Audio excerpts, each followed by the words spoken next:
Nako, magkakabukingan na po at lalong nagkabukingan, ano?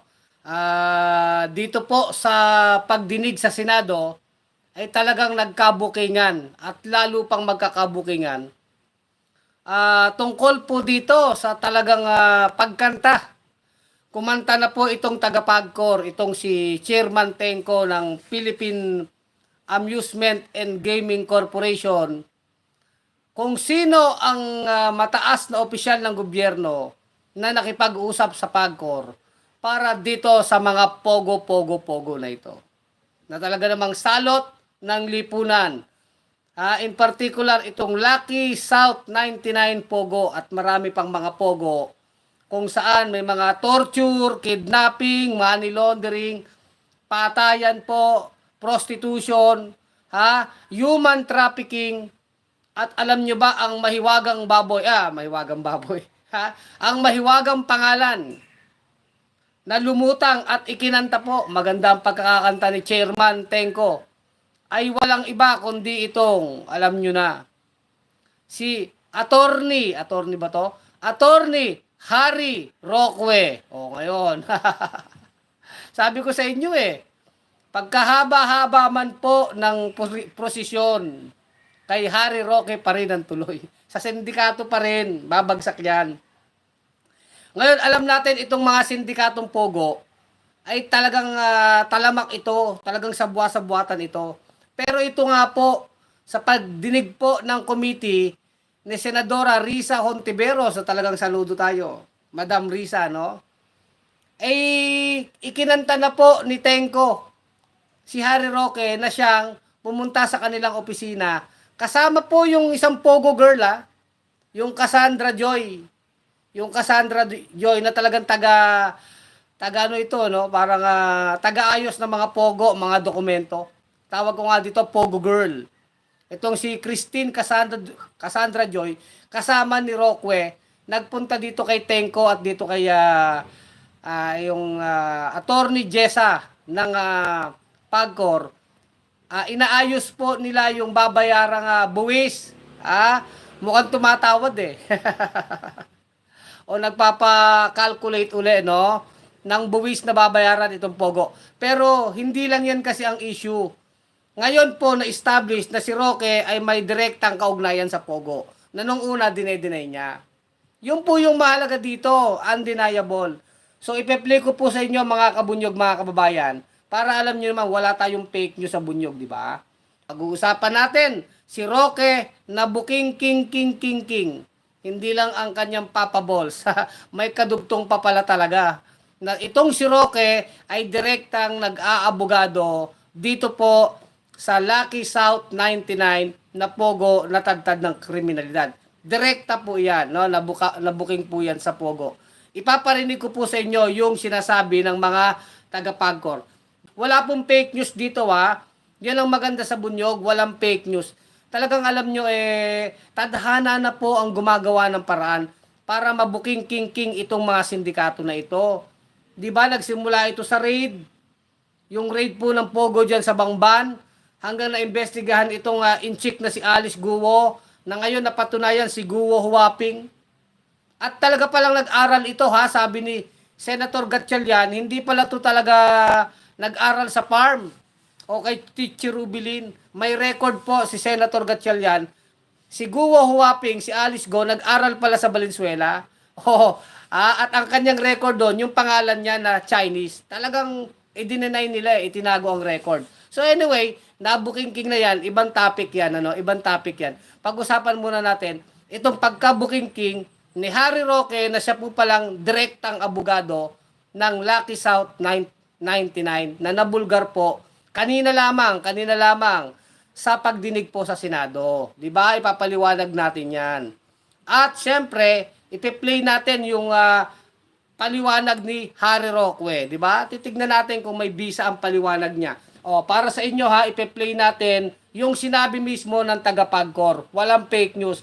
Dito po ay tuluyan ng nabuking si Harry Butanding Attorney Pogo Roque. Tawagin na natin siyang si Attorney Pogo.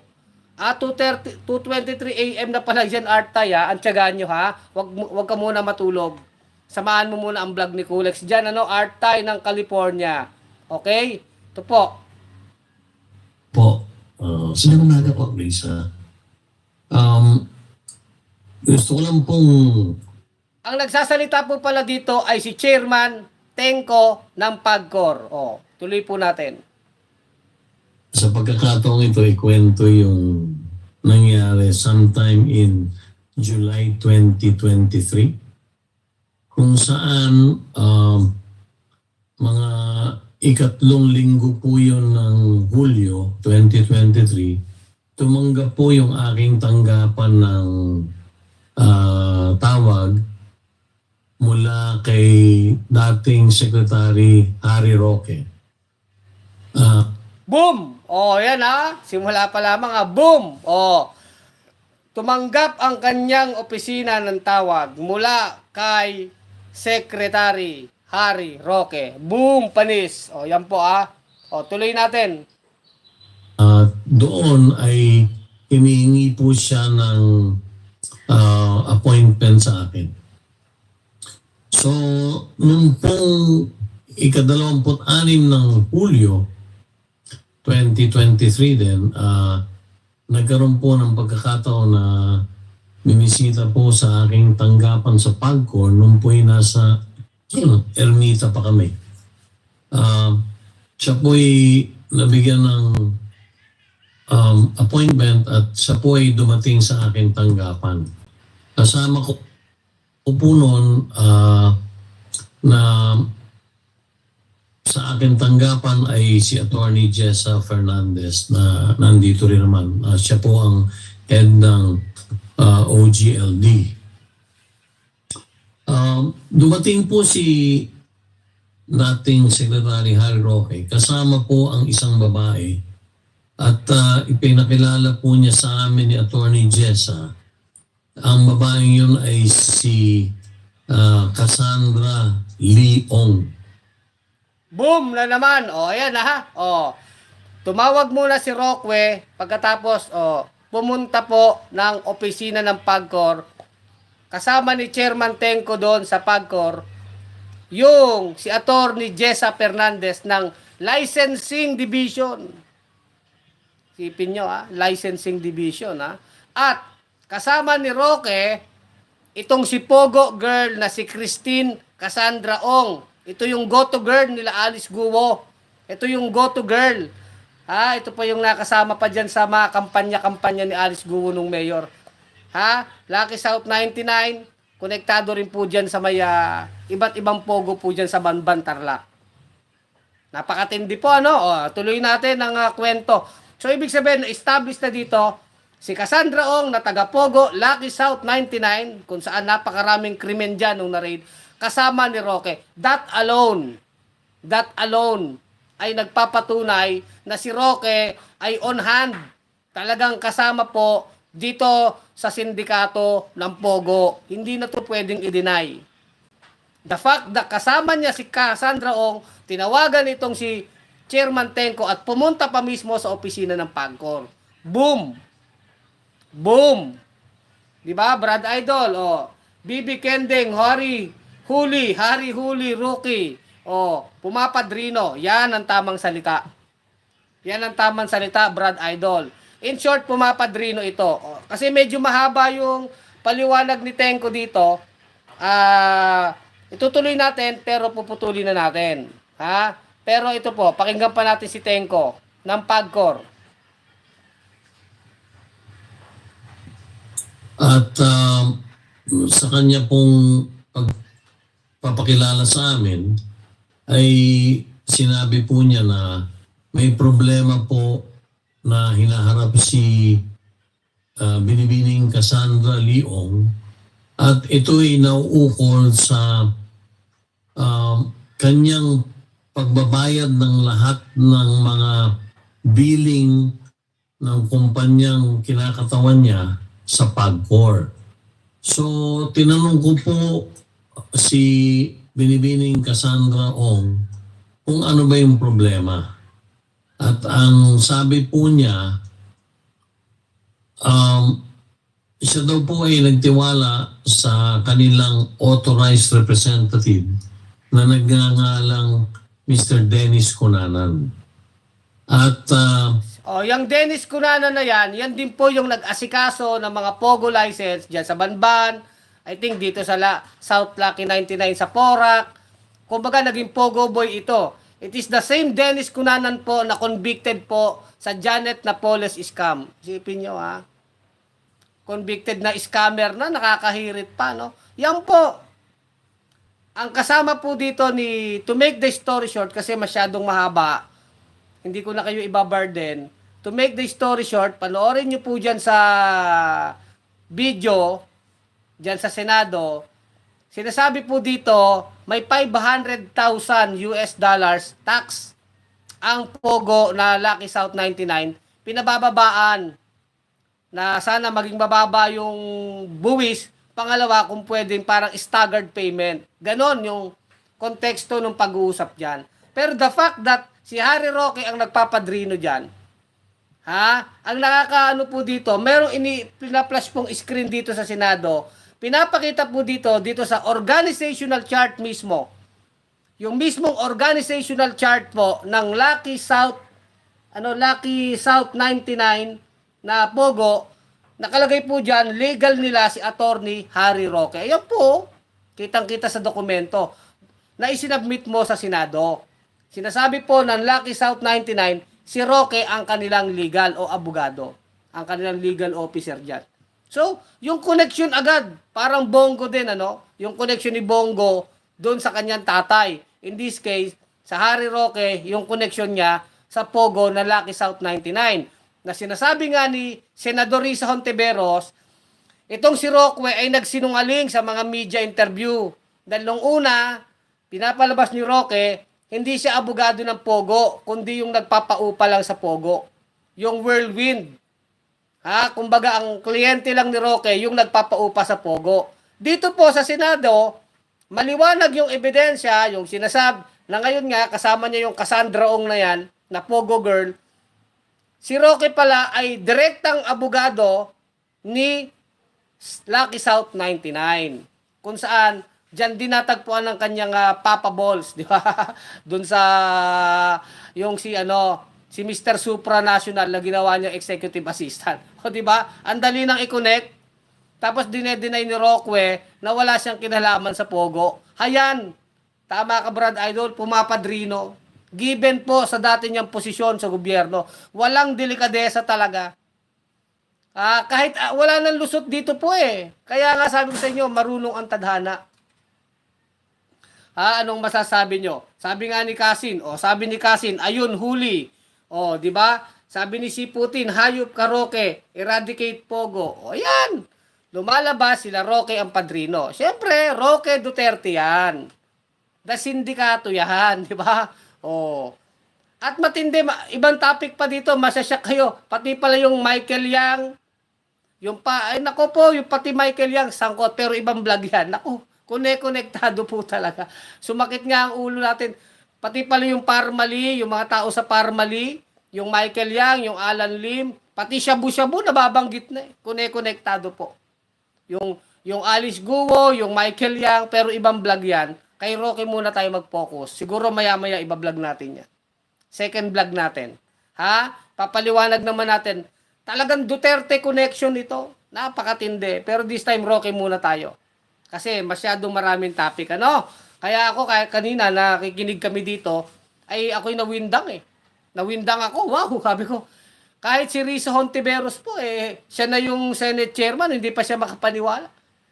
Ngayon, ipi-play po natin yung palusot ni Roque. To be fair, pakinggan naman natin si Butanding kung anong palusot niya. At kakaliskisan natin yung Butanding, kung lulusot ba talaga yung palusot niya.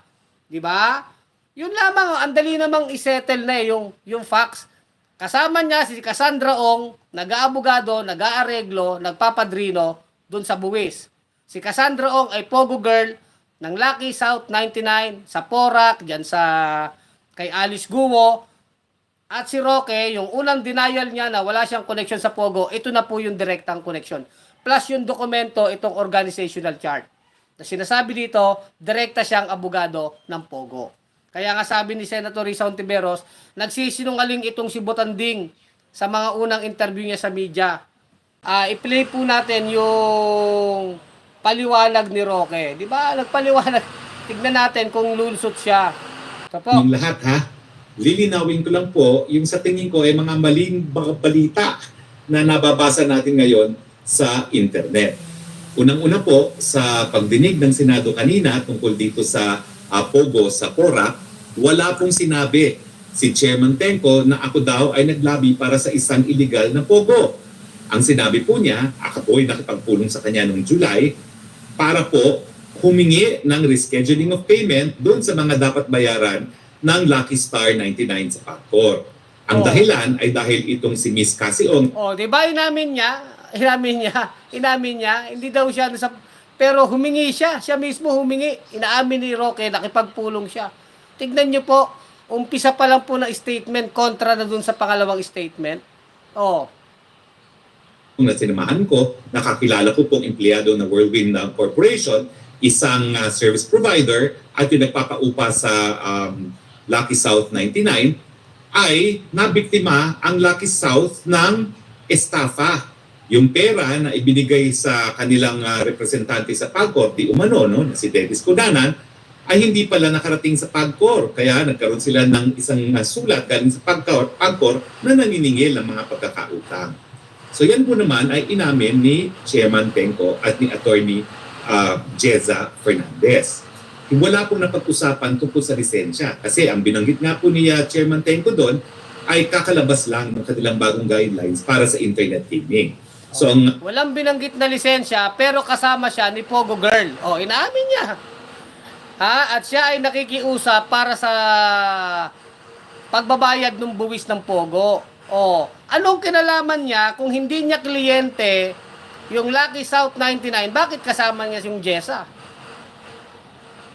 Yung Cassandra Ong na empleyado ng Lucky South 99. Bakit siya kasama noon? Ganun lang eh. Anong ginagawa mo doon? Ang sinasabi ni Roque, tinutulungan niya lang daw. Parang Bongo rin to magpaliwanag, ano? Lulusot kahit walang lusot eh, no? Lulusot kahit walang lusot, kaya nagkakauntog-untog. Tuloy po natin. Naging rekomendasyon lang ni Chairman Tenco ng mga panahon na yon, dapat magsumite ng lahat ng mga required documents, no? Kung nais na mag-reapply ang Lucky South sa PAGCOR. Pero malinaw po nung panahon ng pagmi-meeting namin ng July 2023, hindi po illegal ang Lucky South. Kaya hindi po pwede na ako'y naglabi. Hindi illegal ang Lucky South, pero noon pa marami ng illegal na nangyayari. Di ba? Hindi illegal kasi hindi pa nadidiskubre, hindi pa nare-raid. Pero hindi ibig sabihin, nung panahon na yan, Roqueta, ay walang katarantaduhang nangyayari dyan sa Lucky South na yan. Di ba? Nakita nyo na, ang sinasabi niya, hindi pa naman daw illegal noon. Kasi hindi pa nabubuking. Pero marami nang nangyayaring katarantaduhan. At sa gitna lang yan, si Roque ay kasama ng tauhan ng Lucky South 1999. Yun lang naman ang facts dun eh, di ba? Na hindi na na inaamin din niya. Di ba? Yun lang. Bakit niya kasama si Cassandra Ong? Pinapadrinuhan nga. Siyempre, dati siyang opisyal ng gobyerno, may impluwensya yan. Buti sana kung karaniwan tao lang siya. Hindi eh. Dati siyang spokesperson sa Malacanang. May bigat po iyon. Nakita nyo, ang bait-bait magsalita ni Roqueta. Paano yan lulusot ngayon, di ba, mga kabunyog, mga kababayan? Sinasabi niya, nung nagpunta daw siya doon, hindi pa daw illegal ang Lucky South 99. In fact, nung nagpunta ka doon, Roqueta, marami ng katarantaduhan dyan sa mga pogo na yan. Hindi pa lang nabubuking. Imposibleng hindi alam ni Roque ang lahat ng katarantaduhan dyan. Sa mga papel niyan, sa mga connection niyan. Yung pogo na yan, yung mga human trafficking na nangyayari dyan.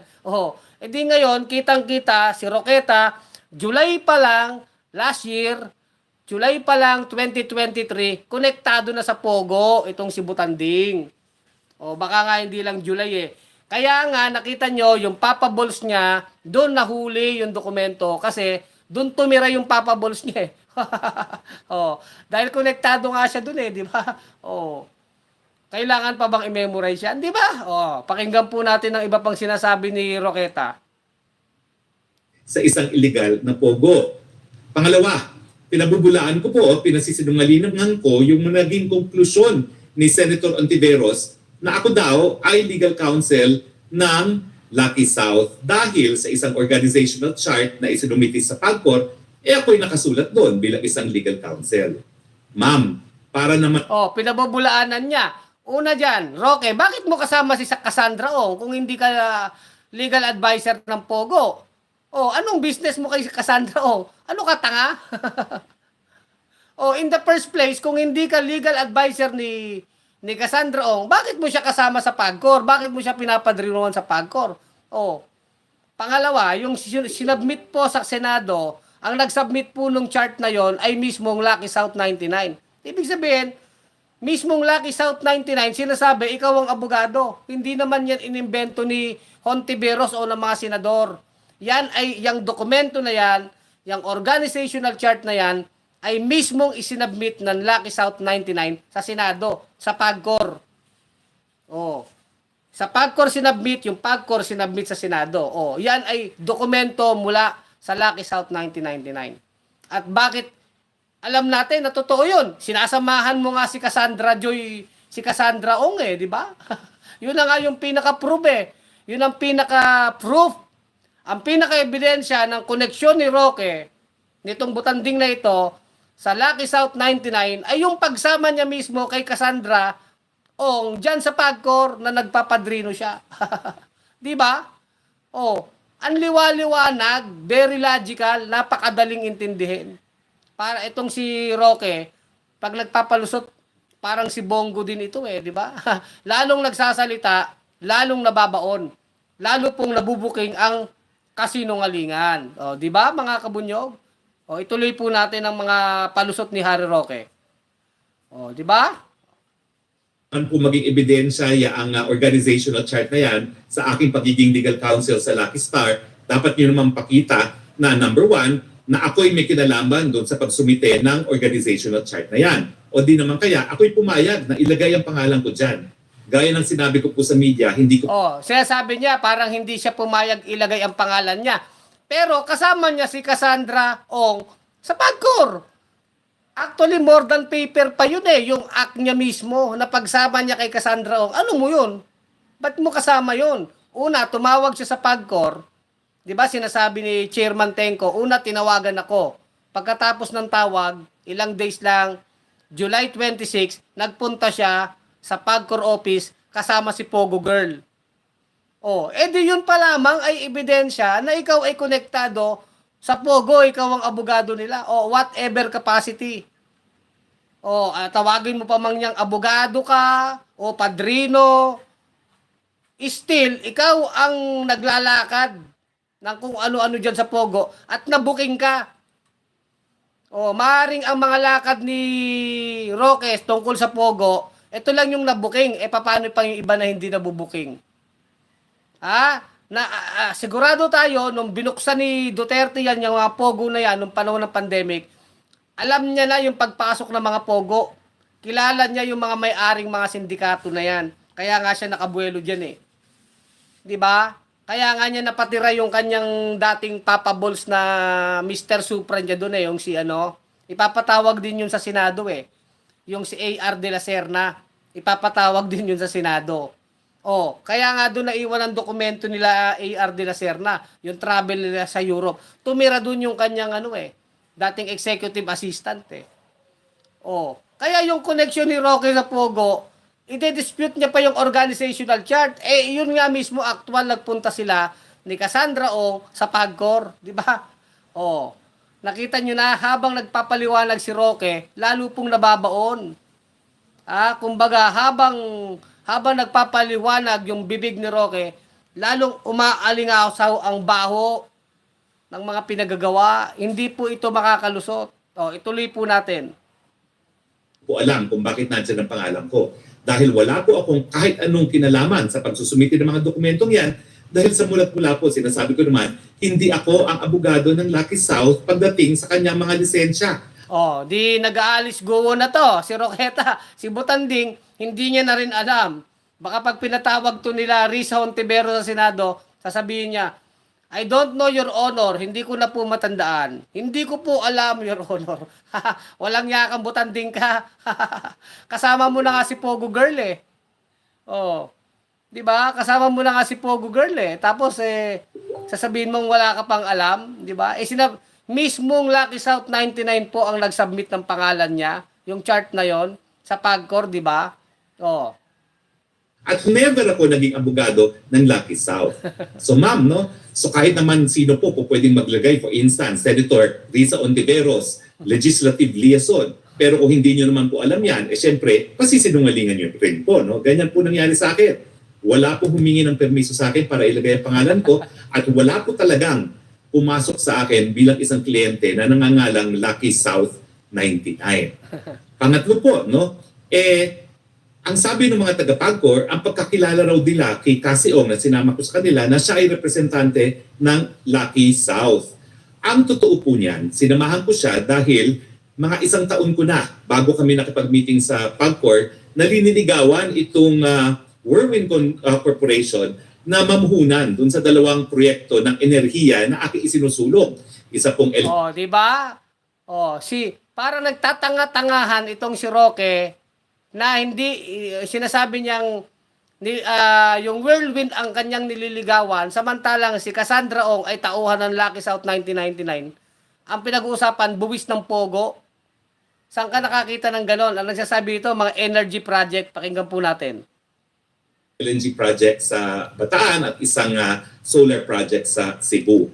Napakadami na po namin pagpupulong, no, sa panig ng Whirlwind. At ang pinag-uusapan po namin ay una-una yung feasibility ng parehong project, pangalawa yung mga detalye ng ipiralo, at saka pangatlo yung pagkuha ng power supply agreement at saka yung pagbili ng renewable energy sa panig ng WESIB. No? Nakipagpulong na rin po kami sa mga dayuhang mga EPC, yung mga contractors na gagawa po ng kapareho ng LNG plant at saka ng solar plant. So, ang pagkakakilala ko talaga sila ay namumuhunan.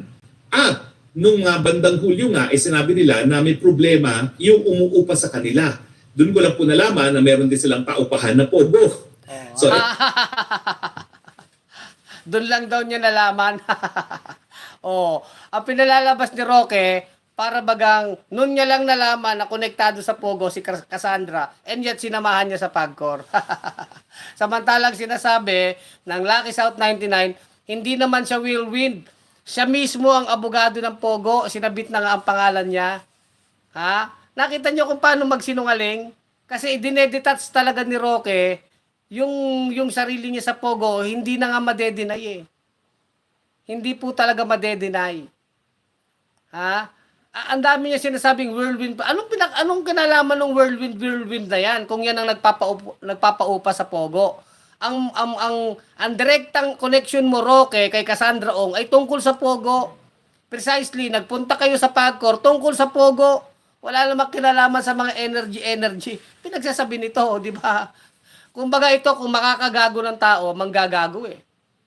Di ba ang liwanag? Sabi niya, meron siyang project, inaalok niya ang Whirlwind. Wala nang pakialam doon ng tao. Wala kaming pakialam dyan sa mga ano mo. Kung anong mga negosyo mong energy. Ang pinag-uusapan dito, bakit ka nagpapadrino sa Pogo tungkol sa buwis? Tapos sinasabi ng Lucky 99, ikaw ang abogado nila na pinapatunayan ng sarili mong aksyon. Dahil kasama mo nga yung Pogo Girl eh. Di ba? Ang daming palusot ni Harry Roque eh. Sige, tuloy po natin mga kabunyog. Anyway, ako naman po wala akong problema dyan dahil nung ako'y tagapagsalita, alam ko naman po kung ano ang negosyo ng mga tinatawag na service provider. Dahil nung kami po ay nagkaroon ng desisyon na buksan ng mga Pogo sa panahon ng quarantine, ang mga nakapag-ugnayan ko ay mga service providers. Sila talagang gumagawa ng lahat para dun sa mga namin niya, nagdesisyon sila ni Tandang Kanor, yung kanyang boss, buksan ang mga Pogo. Tinatawag pa niyang service provider. Pinagaganda mo pa. Walang yakang Butanding ka. sindikato yan. Service provider ka pa dyan. Kumbaga, palitan nyo lang yung word na service provider. Nung binuksan po namin ng Pogo, kami po ay nakipag-ugnayan, sabi niya sa mga service provider, palitan lang natin ang word, nakipag-ugnayan sa mga sindikato, o di ba? Yun ang tamang word, sindikato, Harry Roque. Service provider ka pa dyan. Puro katarantaduhan ang ginagawa ng mga sinasabi mo. Si Alice Guo nga tinarantado yung birth certificate O, yung mga illegal na Chinese na yan. Paano nagkakaroon ng mga visa yan? Service provider ba yan? Sindikato yan O, di ba? Pinagaganda ni Roque ang salita yung mga pogo na yan, magkakaroon ba na yan, mga money laundering, scamming, may torture pa nga Torture, patayan, prostitution. Tapos sasabihin mong service provider, pinagaganda mo ang salita. Nakipag-ugnayan daw sila sa service provider. Hindi kayo service provider. Nakipag-ugnayan kayo sa mga sindikato. Ulitin po natin. Naman po, wala akong problema dyan dahil nung ako'y tagapagsalita, alam ko naman po kung ano ang negosyo ng mga tinatawag na service provider. Dahil nung kami po ay nagkaroon ng desisyon na buksan ng mga pogo sa panahon ng... Nung kami ay nagkaroon ng desisyon na buksan ang mga pogo, inaamin niya, si Tandang Kanor at sila, yung administrasyon ni Duterte, ang nagbukas niyan. Ayan mga kabunyog, mga Dutards. Ebidensya yan mula sa bibig ng inyong butanding. Ang quarantine, ang mga nakapag-ugnayan ko ay mga service providers. Sila talagang gumagawa ng lahat para dun sa mga operators ng Pogo. So pagkakaintindi ko po talaga, si Miss Cassie Ong ay doon sa Whirlwind na service provider. Now, napakadali ko pong sabihin na... Sabi niya, pagkakaintindi ko po, si Miss Cassie Ong ay doon sa Whirlwind na service provider. Manloloko ka? Anong pagkakaintindi mo? Na si Cassie Ong ay sa Whirlwind na service provider, samantalang ang pinag-uusapan nyo sa PAGCOR, yung buwis ng Lucky South 99. Manloloko tong butanding na ito. Yun nga ang pinag-uusapan nyo Di ba yun ang sabi ni Tenko? Yung buwis ng Lucky South 1999 na 500,000, na sila ay naloko ni Dennis Cunanan. Kaya contradictory po ang statement ni Harry Roque. Di ba mga kabunyog, mga kababayan? Ang pinapalabas niya, ang pagkakaalam niya, itong si Cassandra Ong ay sa Whirlwind konektado. Samantalang ang pagpunta nila sa PAGCOR ay tungkol sa buwis ng Lucky South 99. Talagang matamis ang dila nito ni Butanding kaya lang booking sa atin di ba? Ano masasabi niyo kay Butanding? Mahirap talaga pagka sindikato, no? Sabi nga nung mga sa presinto ka na lang magpaliwanag, kay Risa Hontiveros ka na lang magpaliwanag. Ipapatawag ka sa Senado. Tignan natin kung uubra to kay Risa Hontiveros, di ba? Para kang si Alice Guo Para ka rin si Bongo Ayan kayo di ba booking na booking mga kabunyog? Ituloy natin. Kliyente ko ang Lucky South at ako yung ginagawa ko ay hanap buhay lang. Pero sa totoo lang po, bago kasi magkaroon ng attorney-client relationship, at ito po'y tinatawag na the highest fiduciary relationship, yung pinakamataas na pagkakatiwala. Sa totoo lang po, walang kahit anong komunikasyon na sinabi ang isang kliyente sa abogado na kahit sino ay po pwedeng magsabi kung walang pagpayag ang kliyente. Ganyan po kasagrado. Kung walang pagpayag ang kliyente at siya na abogado, fiduciary relationship, bakit kasama mo si Cassandra Ong, Butanding? Wala ka palang kinalaman Bakit mo siya kasama in the first place? Inaareglo nyo, in fact, areglo yun. Inaareglo yung buwis ng Pogo at sigurado tayo, hindi lang naman yan ang ginawa niyan. Yan lang yung nabuking. Paano mo nakilala si Cassandra Ong? Kasama mo nga di ba? Mahirap ito. Parang sinasabi niya, hindi siya magnanakaw ng bangko, pero siya yung lookout, di ba? Parang ganun yan Sasabihin niya, hindi. Pwede ba yon? Parang ganun Magnanakaw sila ng bangko, siya ang lookout, pero hindi siya kasama. Ganyan ang sinasabi ni Roque, in a way, yung logic niya. Di ba mga kabunyog? Ang relasyon ng attorney-client relationship. So kung talagang totoong abogado po si Lucky South, bakit hindi ko aaminin? Pero ang totoo nga po, because it is... Kaya ayaw mong aminin kasi sasabit ka na. Butanding, bakit daw hindi niya aaminin? Aaminin mo pa ba yan? Nakita mo lang nga na ni-raid, katakot-takot na kriminalidad, human trafficking. Pero Butanding, kahit hindi mo aminin, unang-una, yung executive assistant mo doon natira. Kaya naiwanan yung dokumento nyo. Una, naabuking ka doon. Dinedenay mo yung connection mo sa Pogo. O ngayon, ito. Inamin mo na nga na nagpunta ka sa Pagcor, kasama mo si Cassandra Ong at inaareglo nyo yung buwis ng Lucky South 99 eh. Edi hindi ka talaga aamin kasi alam mong sa ano ka na. Sa bagay kahit hindi ka umamin. Is a highly fiduciary relationship, hindi ko po pwedeng aminin ang wala naman pong relasyon sa panig namin at ng Lucky South.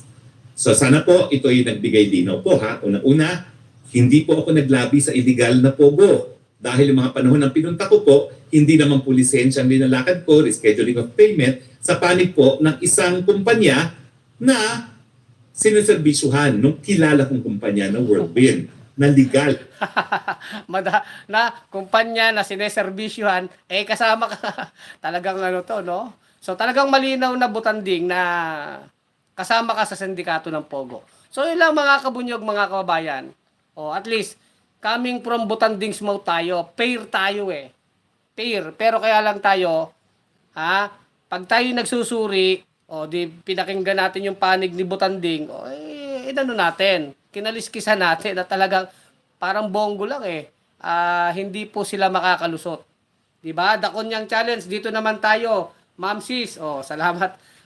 Sabi ni Jonalyn Rosalinda, Sir Kulex, sabi nila, dapat si Lito Lapid ang nagsasalita sa Senado tungkol dyan sa Pogo kasi si Lito Lapid ang sa games, di ba? Kaso nga, sabit din siya dyan eh. Ina-expose siya ni Atty. Toto Kausing eh. Tungkol naman po yan sa mga lupa-lupa sa Pogo.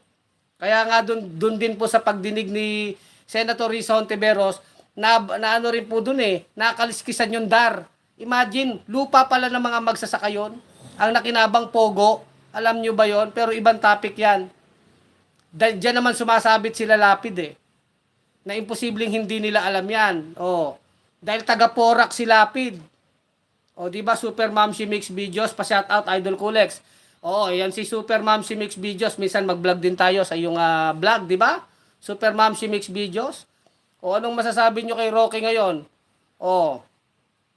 Sabi ni Ramil L, kala ko si Palito. Kala mo ba si Palito? Si Kulex Soliman to, di ba? Ang malupit sa katotohanan, di ba?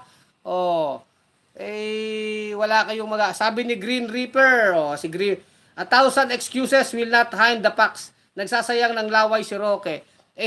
Alam nyo, kahit alam mo yung Grim Reaper, yung una inamin niya, tapos hindi niya inamin, tapos inamin na naman niya. So kahit po yung paliwanag niya, pampalabo. Kasi bakit? Guilty eh. Mahirap nang makatakas dyan kasi isa lang naman ang basihan eh. Bakit mo kasama si Cassandra Ong na Pogo girl na taga-ayos ng dokumento ng Pogo ng Lucky South 99? Doon pa lang eh. Abogado ka man ng Lucky South ano bang role mo dyan? The fact that nagpapadrino siya sa Pagcor. Di ba? Sabi nga ni Tenko, in due time ibubuking namin. Ayan na nga, binuking na siya.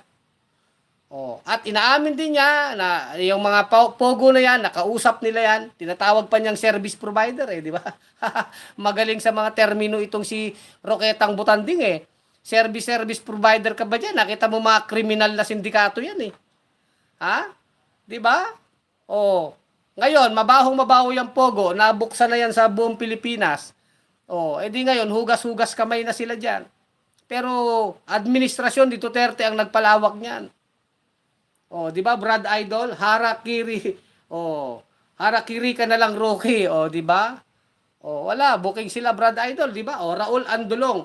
Walang hiyayan si Rocky, kaya hindi pwedeng pagkatiwalaan yan. May oras ka din, antayin mo ang karma mo. Di ba? Alam nyo, lumilitaw ang mga kawalang yaan nila sa bayan eh. Di ba, mga kabunyog? So, hanggang dito na lang ang ating vlog. Magbablog pa tayo mamaya tungkol naman po sa koneksyon ng Pogo, sa Parmali, kila Michael Yang, ibang topic po yun.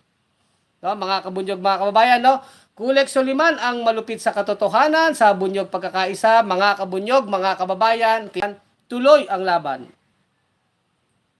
Bunyog, bunyog, halikan na kasama ka. Bunyog, kapag buklod ay may pag-asa. Luzon, Visayas, Mindanao, isa ang pananaw. Sa bagong Pilipinas ang bunyog, isip sumisigaw. Bunyog